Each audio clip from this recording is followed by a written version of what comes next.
Hello, this is the Harboring Light. I'm Mary. I give a conservative perspective about the world around me. Feedback is immensely important. Feel free to reach out. And the best way to do so is through two ways. First, email. And the second way is through making comments on YouTube. Alright, so most of the audio platforms that I'm on, it won't be hard to find me. And as I mentioned, I'm working on pushing out there an advertisement about my podcast. So when I get all of that sorted out, I'll give you the 411 on it. All right, so the topic of choice here is all about sampling and examples of that when it started. And also my thoughts. Here we go.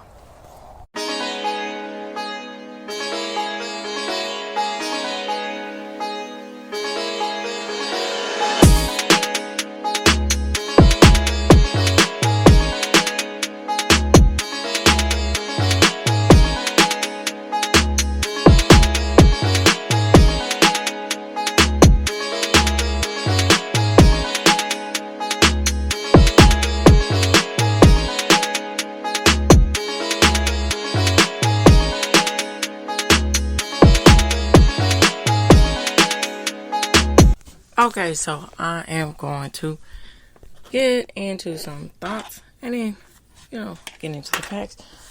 All right, so sampling. Now, sampling, why did I pick this particular topic?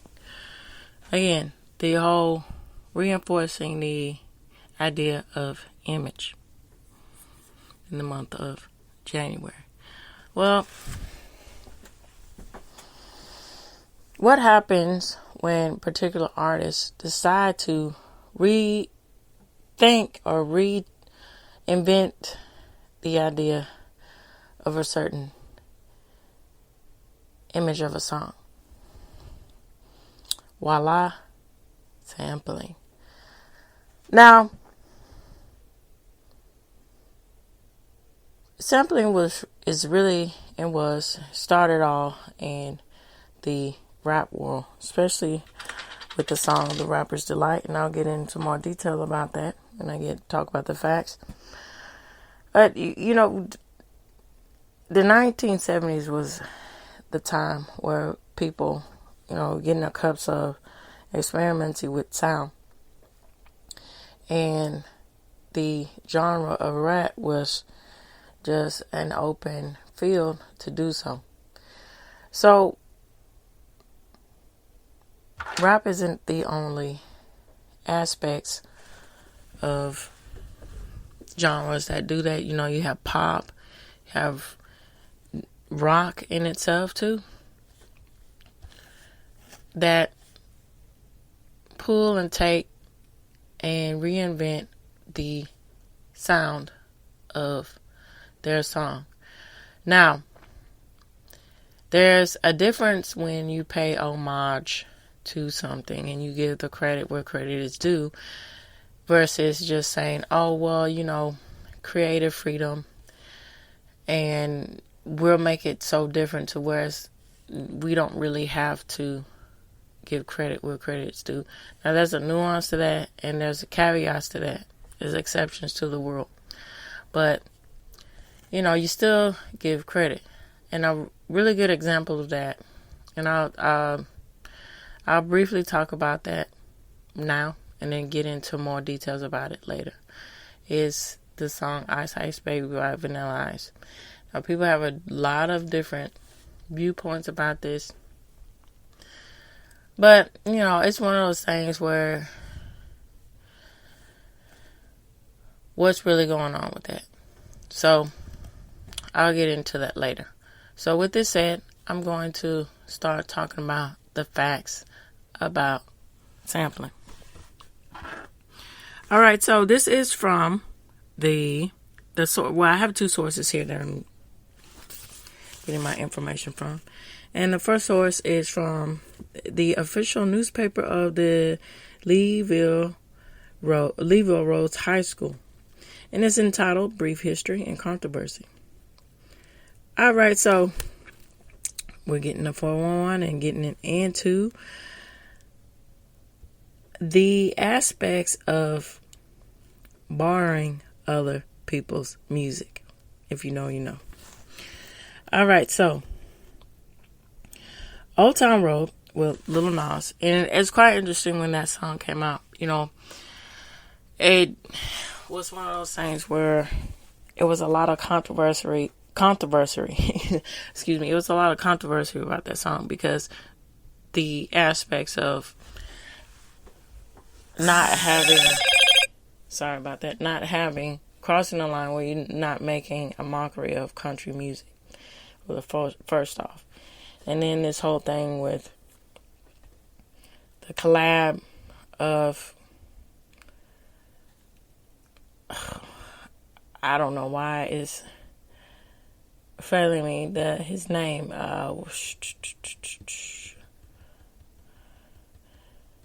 Billy Ray Cyrus, right?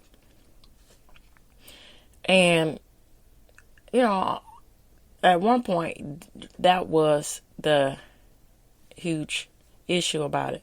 And so I'm going to get into another sampling issue that was about for this song, that came out about this song. So Old Town Country Road by Lil Nas, the controversy was that so there was a particular website where artists would go on called BeatStar.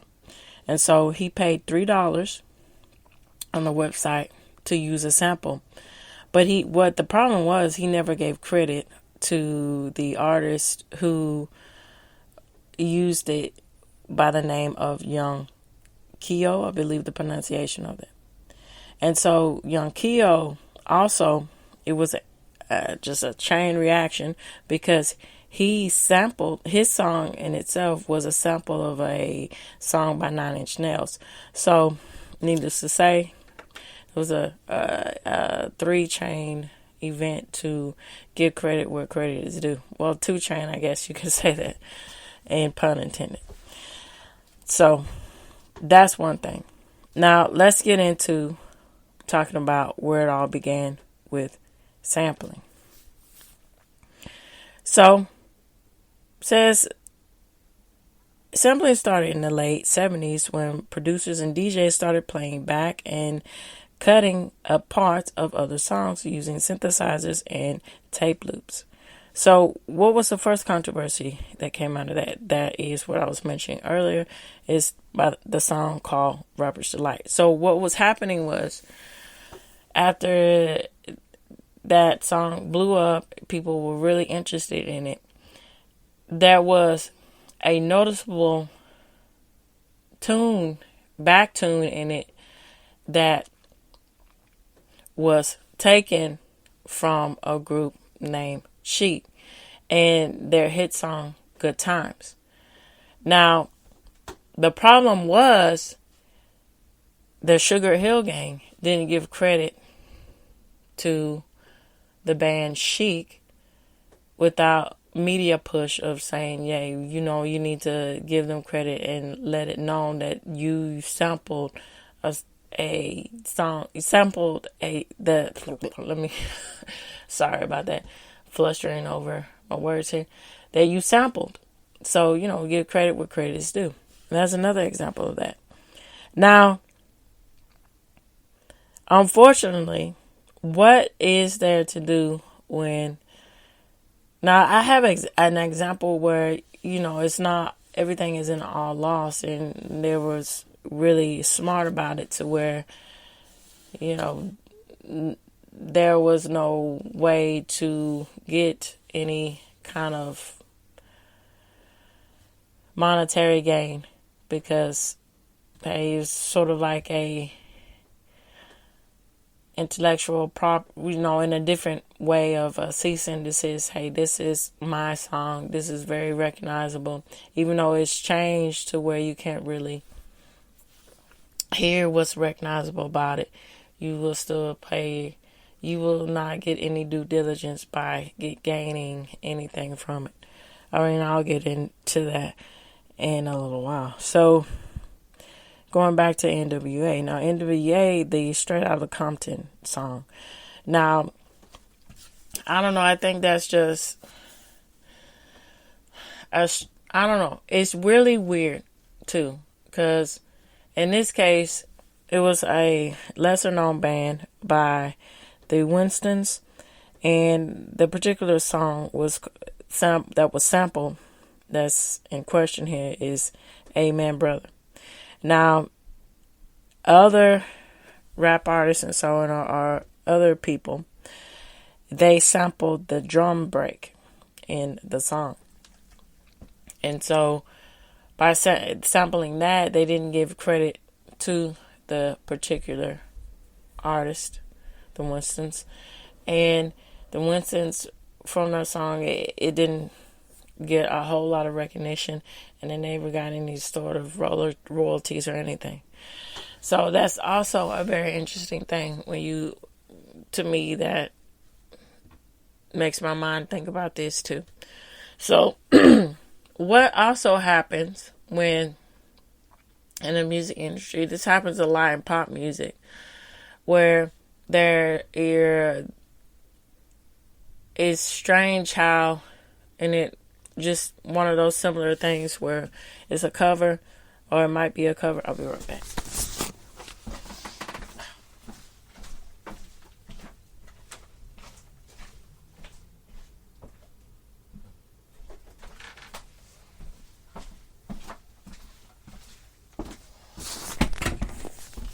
Now it's a cover, which started in the 60s here. And it sounds the same. But who did what and how that happened, that's up to the music producers and the artists to hash all that out, to where you don't get in the realm of copyright infringements. So, also, it reminds me a lot of the aspects of, saying in this case with NWA, lesser known artists, so what does it matter, right? And the aspects of backup singers. Because in a case, particularly in the pop world, is notorious for other artists to back vocal for predominant singers. For instance, Ashanti came out some time ago, and she was talking about how she was a back vocal for a lot of major hits that Jennifer Lopez did. And so that's one thing. But I don't know. It's one of those things where how it's written from this particular source, it seems like, pick the lane. Now I really appreciate what they wrote and everything, but it kind of seems like, if you're going to say this whole thing with giving credit where credit is due, then I don't know. Talk about the nuance to that as well. And then, go into more breadth or depth about it, I guess. But it's just quite interesting how, it's just skirted along. It's a lesser known artist. So, NWA, kind of got not so much heat from that. All right, so here we go. Now, the particular example that I'm going into about, the artist really was the one laughing all the way to the bank is this case. So Lou Reed, however, got all of the royalties when his song Walk on the Wild Side was the basis for the Tribe Called Quest song Can I Kick It?, which they did not make a penny off of due to the huge presence of the song. Now, Ice Ice Baby. Now, there was a lot of controversy about this song. For instance, there's, first off, with Vanilla Ice not taken so serious because, he was in the era of the time where white rappers, or being a white rapper was seen as a comical or a joke. And so that's one that was counting against him. And then the other thing was he argued in court and he said that, well, I changed the tempo of the song to where, I wasn't exactly just ripping and taking. And so it's one of those things that's unfortunate, but too, there's a lot of exceptions to the rule, and especially when you are getting the aspects of sampling. Now, I just keep in mind it's always important to give credit where credit is due, but what do you do with that when it comes to, giving your own artist reputation for it, your artistic interpretation for it, and then you also have a lot of people coming out of the woodwork and saying, well, hey, you use this in this way, and I'm going to sue you for this because you infringed on this and da-da-da. And then, you have a legal brief, even an extensive legal document listing all the names and credits where credit is due to a particular song that was borrowed and sampled. And also, that's another thing to talk about. Now, I'll get into that later, particularly when it comes to artists like Beyonce and artists like Pharrell Williams and all of that, when it came with that particular controversy with Blurred Lines and then Ed Sheeran and so forth. Okay, so sampling, as I was saying, had another aspects of nuance in the 60s. So this is the aspects of cover songs. Now, cover songs were really prevalent in the 1960s, where it was different interpretations of the same song, but it was other artists' interpretations of that. So, legally, it wasn't any kind of infringement on something, because it was this sort of thing. I think about it and I look at it like this, where, something that's in the public domain, and so, nobody typically when you think about content that's in the public domain is free use, and you alter it the way you want to. And so many songs in the 60s came out with that in mind. And an example of that is particularly with R&B and pop songs. So there's even now a song that is out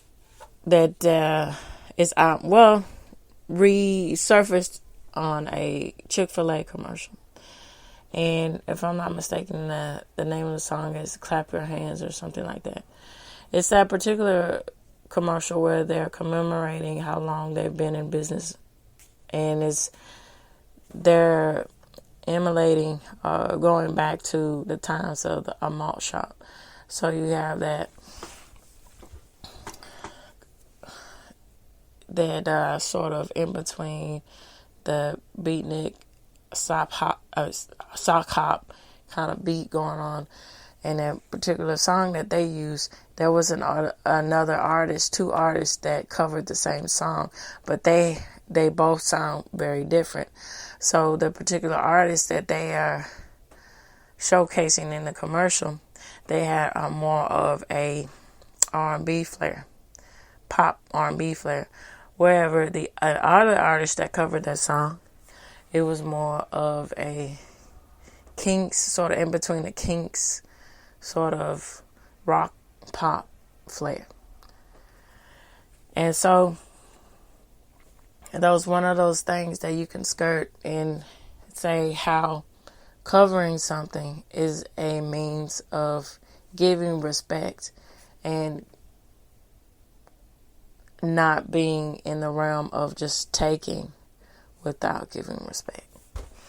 All right, so As I said, in the rock arena, Led Zeppelin and Cream are really good examples of that, because both of them covered Crossroad Blues by Robert Johnson, and then When the Leaves Break by Kansas Joe McCoy and Memphis Minnie. So, these are controversy, and it's unfortunate, about the aspects of not getting credit, but this happens this happens in a lot of different areas and genres of music. All right, so let's go on to more of a contemporary example, and we're going to get into where, in this case, really popular known songs gave a new breath, a new life to certain artists, but in this case, really winning because of doing their due diligence by giving credit where credit is due to the original artist. So here are 3 examples of that.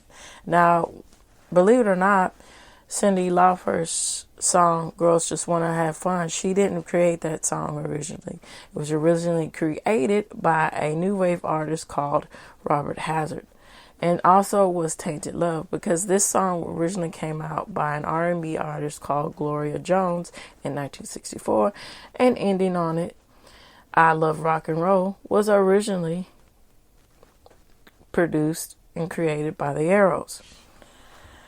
Now,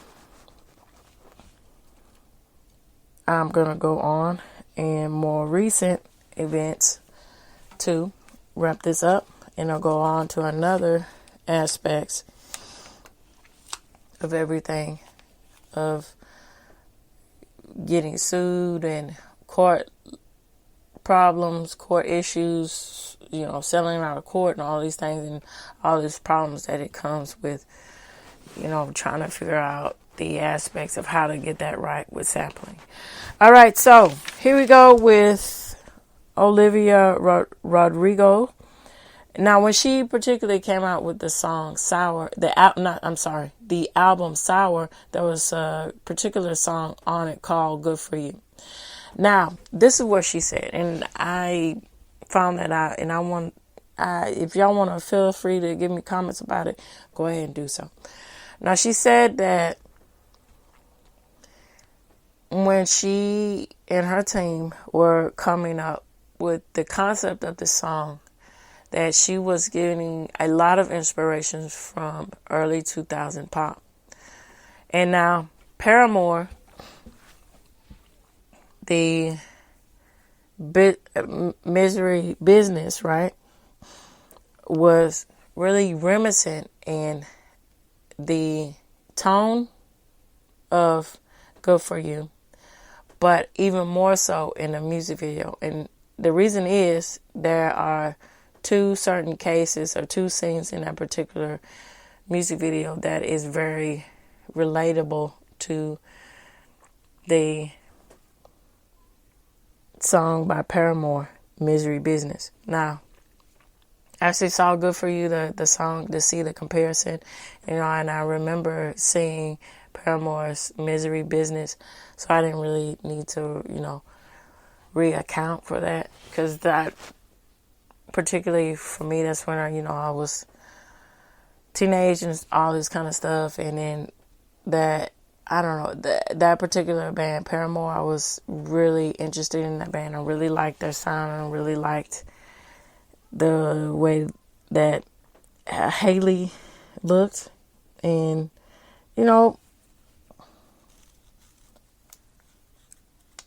and it sticks out to me. I'm just reading something to make sure I got all my points.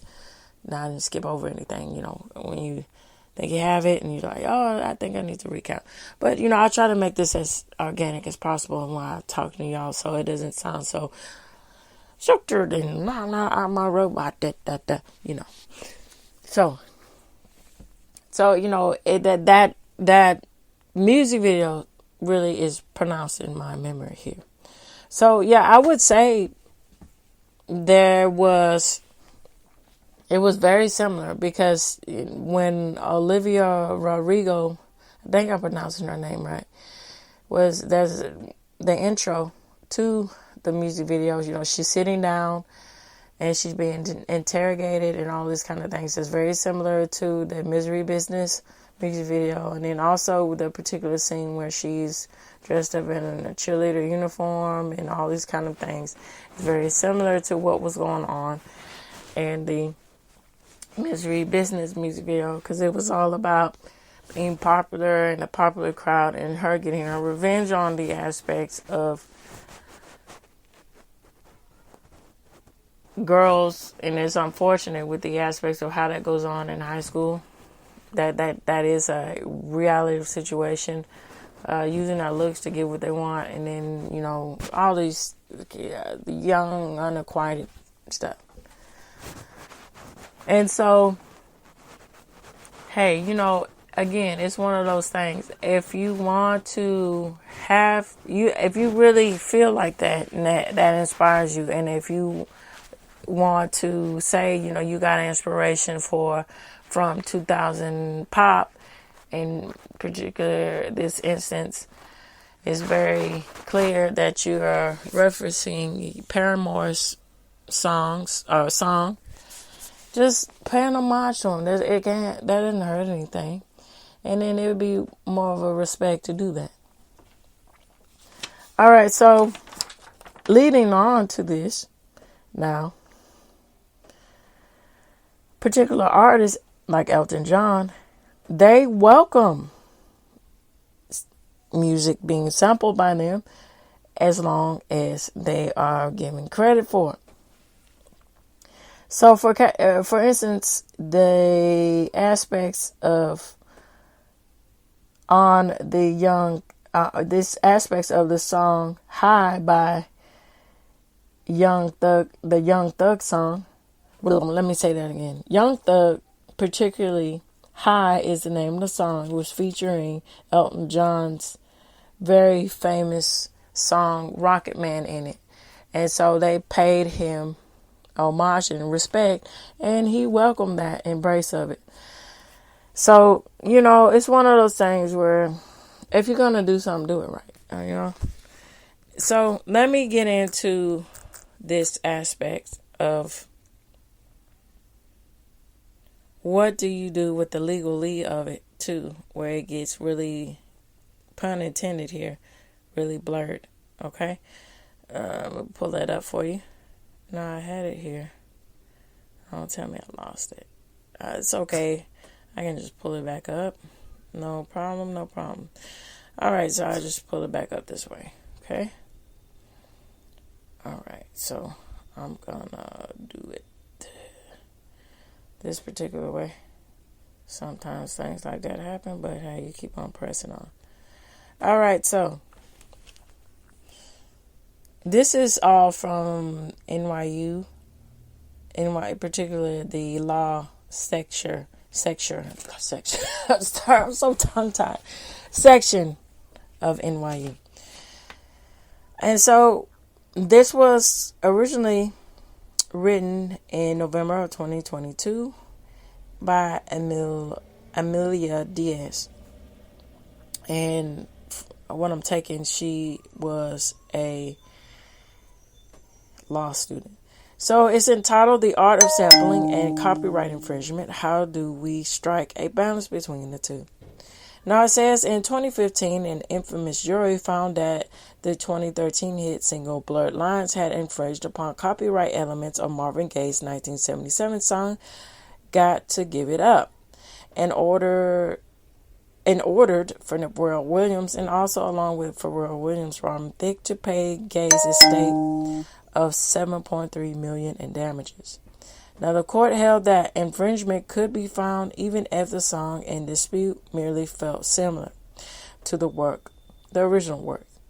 Now, in the wake of this landmark decision, the only sleepy legal field, the once very sleepy legal field of music copyright infringement, has seen a barrage of activity that has divided legal analysis and music industry professionals alike. Now, however, on the other hand, there are those who feel that the ruling appropriately acts as a warning sign to artists who do not do their due diligence and properly credit any samples or relations to the sample they may use in their songs. On the other side of that, there are those who argue that the ruling has incentivized, again, people just coming out of the woodwork and saying, hey, I'm going to sue you for this and da-da-da. Now, let's get into that. It says bad faith actors to pursue frivolous lawsuits hindering musical creativity in the industry. Now, sampling is an integral part of the music industry and has formed the basis of many well-loved songs. Now, the original of modern sampling can be traced back to the early 70s, when underground producers would take production elements of older songs and rework them for a modern audience. However, unfortunately, most of these producers did not credit the works they sampled, and this practice remained prevalent in the industry for decades. Now, Timbaland, for an instance of this, is a really good example of not doing that. Let's see what they say. It says Timbaland, for example, is infamously known for his masterful use of samples and just taking different interpretations of sampled work being produced in his own work. However, he is rarely known for being the one to credit the original songwriters whose work he drew inspiration from. And most of them have never received a dime for the use of their work in his work. Accordingly, some feel that the blurred lines ruling has created a safe net for those artists who discover their work has been sampled without authorization by providing them with a means to receive fair compensation. This safety net was most recently used last year. Now, according to this, last year, sometime, not really last year, but some time ago, like in 2021, really, in the I guess you can say, almost post-COVID. Okay.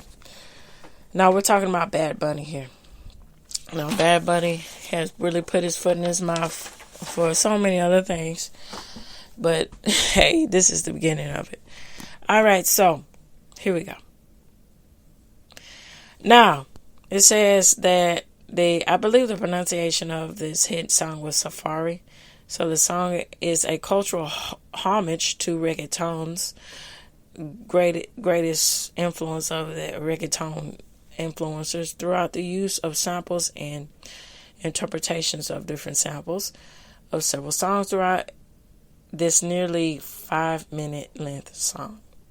Now, however, it was revealed that the use of these samples had in fact not been authorized by any of the original performers, which also included Missy Elliott, by her hit song called Get Your Freak On. So when a lawsuit was filed against Bad Bunny, which resulted in the song briefly being pulled off of streaming services, it reappeared, and Elliott and the 15 other songwriters were credited on the track, and they now receive nearly 99% of the song's royalties. Supporters of the Blurred Lines ruling also say that it was a win for smaller artists who have struggled to appropriately get credit for their work when other artists use it. So, for instance, when Beyonce came out with the Renaissance, so they say that it's so many different controversies that are linked to Beyonce, and this is one of them. And so the issue here is that her and her team, her legal team and so forth, they took the time to credit a whopping 140 artists on the song alone. And so that's something to say about that, because it also makes you think about where's originality in someone who says they're original, right? I'll be right back.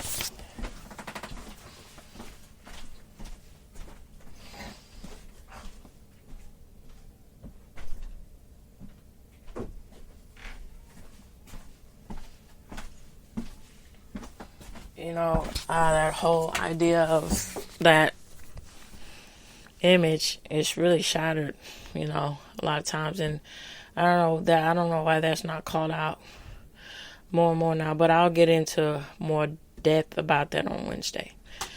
All right, so as I said, 140 writers were credited.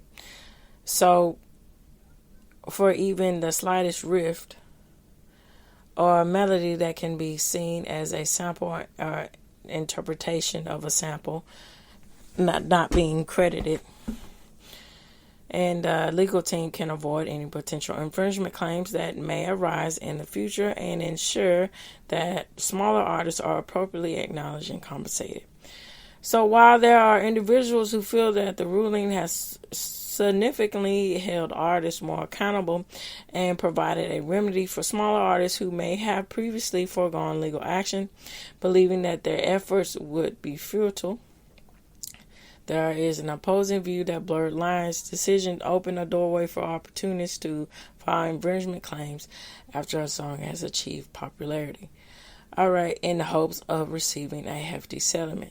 So over 200 artists signed in a Acamus brief in 2016, I believe I'm pronouncing that right, when Williams and Thicke attempted to appeal the trial court's decision. They expressed their concern about the adverse effect the ruling and how that would have its effect in itself too on the creativity and the presence of artists in the future. Now, Ed Sheeran is one of the artists who have been a target of frequent bad faith actors. Now, in 2016, a year after the Blurred Lines ruling, Sheeran's hit single, Thinking Out Loud, was accused of ripping off Marvin Gaye's Let's Get It On. Now, a lawsuit was filed against him by the estate of one of the song's co-writers. He was also hit again with a $20 million lawsuit, claiming that his song Photograph had a similar melody to a song titled Amazing. Now, the suit was later settled out of court, and the songwriters were retroactively credited on the track. Sheeran was confronted with even more claims of plagiarism and infringement when we get into The Shape of You in 2017.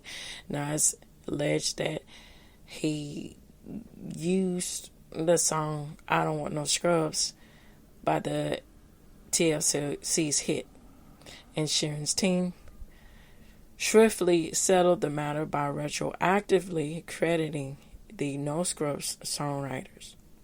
Now, in the aftermath of the controversy, Sheeran has openly spoken out about its impact on his songwriting process, as he now feels the need to take extra precautions by recording all of his studio sessions to ward off future accusers who may try to bring infringement claims against him. Now, artists may also be less likely to be transparent about the creative process behind the music for fear of it. Now, what are examples of this? There's how many? Well, let's start off with the first one. Now, Dua Lipa and the song which she says, and Olivia Rodrigo. So I went into that, so I don't really need to go into Olivia Rodrigo anymore. I mean, y'all got my spin on that. So I'm just gonna focus in on Dua Lipa. All right, so let's go with Lipa. Now, Lipa stated that it was heavily influenced by disco and funk when she created the songs for the album Future Nostalgia. Now, and then as I said about Rodrigo, 2000s pop. Now, the controversy comes with Lipa and the two lawsuits over the single Levitating. And both plaintiffs pointed out to Lipa's previous statements about her musical inspirations as evidence that she had materially copied their songs. All right, so let me see. I'm going to end on this. It says bad faith actors are aware that they can wield the threat of drawn out legal processes over the heads of artists. Furthermore, they utilize this knowledge with the hope that they will either walk away with a hefty settlement if the artist is averse to proceeding to a trial, or receive a generous award of damages by a jury composed of everyday citizens who are not trained musicologists. So, ultimately, both sides have made firm arguments about the supposed merits of and the pitfalls of the blurred line ruling, and the long-setting effects it could have on the industry. There is undoubtedly a better legal precedent that courts can follow, which will continue to protect artists who copyright works and are being unfairly used, while also determining those who target big name artists in hopes of squeezing out a sizable amount of cash throughout a pre-trial settlement or jury verdict. So I'm going to end on my thoughts here. I think it's to add on to this. It's one of those things where let's take another element, another step, an extra step also into the process of the music industry, and just divide out how the, musical process goes on and the different genres of art interpretation and the process of creating a song. Now, I think it should be continued to encourage being very clear and translucent in the process of making music, because it's unfortunate. This is what really it boils down to, and the worst offenders are particularly in pop music, because it's this whole thing where they say that you if you would believe them, they are the ones who invented sliced bread here. And so what do I mean by that? Now, there's a lot of particular artists who claim they're singer-songwriters, and they write their own lyrics, they write their own songs, but it turns out that they don't do those things. And Taylor Swift is one, Beyonce, Jennifer Lopez, and the list goes on. So once we kind of define what does it mean to be a singer-songwriter, being accountable for what you say that you are, and then, getting all of that very clear, then I think we can reshape what is thought of when it comes to copyright infringement and it comes to the music industry in itself. Even the aspects of the whole process that comes in with lip singing. So, and then how does that work, and how does that amplify the persona of different artists or different singers? And then once those things get figured out, I think that will help a lot with the aspects of these things, these issues that go about when it comes to music. All right, with that said, this reaches the end of the Harboring Light. And as I said, I greatly appreciate all of you and taking the time to listen to me. So feel free to reach out to me, and I take all the feedback very seriously, and any feedback you have, I really appreciate it. And the best way to do that is through email and, of course, on YouTube. All right, so tune in, turn up, and definitely take care. Bye-bye for now.